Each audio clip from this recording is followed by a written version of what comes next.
Kailash Chandra, Volume 1, Transcription number 3, Dictation. Get ready, start.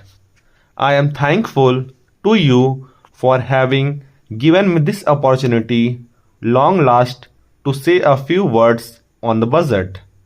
Already much has been said, and I think the finance minister has come in for his share of congratulations as well as criticisms.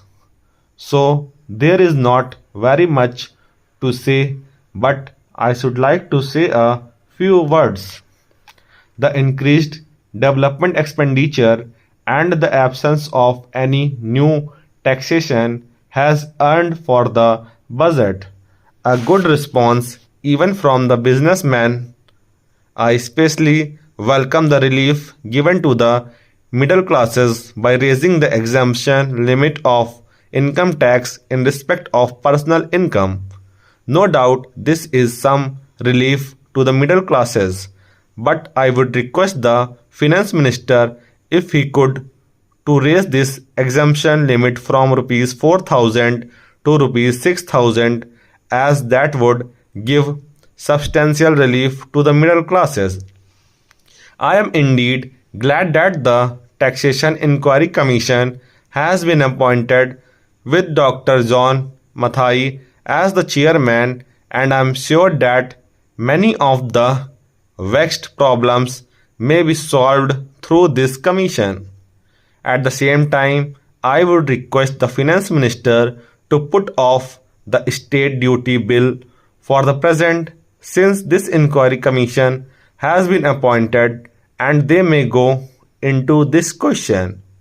For I feel that it is not an opportune moment to put on more taxes on the people.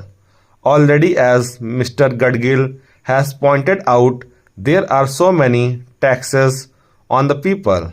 The people are overburdened by taxes and they are just trying to recover their stability. So, in regard to state duty, I would ask him to consider about it. My reason for asking it to be postponed is, as I have said, that the people are still facing economic distress, and then our government is not able to offer the amenities which other countries have, where the state duty exists, such as free compulsory education for children, free medical aid, homes for the poor and the destitute, old age pension, etc. So my humble suggestion is that this point may be considered by the Taxation Inquiry Commission. I agree that there is a brighter side of the picture, and that instead of continually harping on our poverty, we should also see the bright side. We are making encouraging progress towards laying the facility of a welfare state.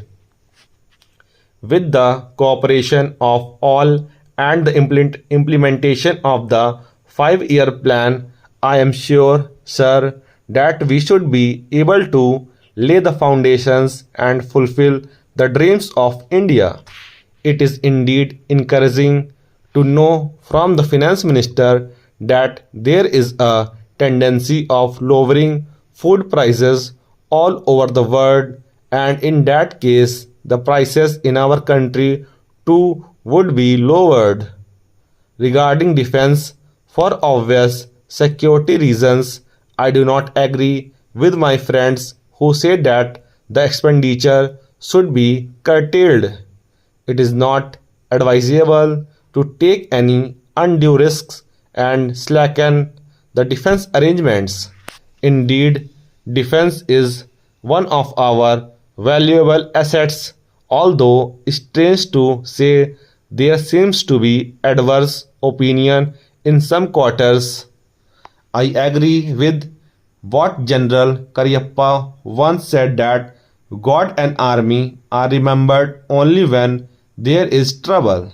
The army consists of the most disciplined and loyal set of young men. I would not be proper to effect economy in the pay of these brave officers, as it would not be an incentive for the right type of young man to join the army, and it would become ineffective and inefficient. I believe already officers who were drawing rupees 1400 as their pay are now getting only rupees 700 and about rupees 100 as allowance. That is, they are getting about half of what they were getting before. It is very hard for those officers on field duty to establish separate establishments for their families and for their children, and I would especially appeal to the finance minister to see that the family allowances may be restored to those officers who are on field duty. Economy in army could be affected. In other words, there is scope for more efficient operation of defense industries, which process seems slow, and by purchase policy of utilizing goods and stores indigenously manufactured. Preference should be given to country-made war materials such as could be produced here, and they would be cheaper than foreign-made goods. I may also suggest that the armed forces who are not on field service or under any operational commitments could be utilized for giving military training to the youths in schools and colleges, which would teach discipline and loyalty. The university authorities should make military training as part of their compulsory education, just as they have adopted social, domestic, and political sciences. The National Cadet Corps is already inculcating military training in some universities such as Bombay and Calcutta.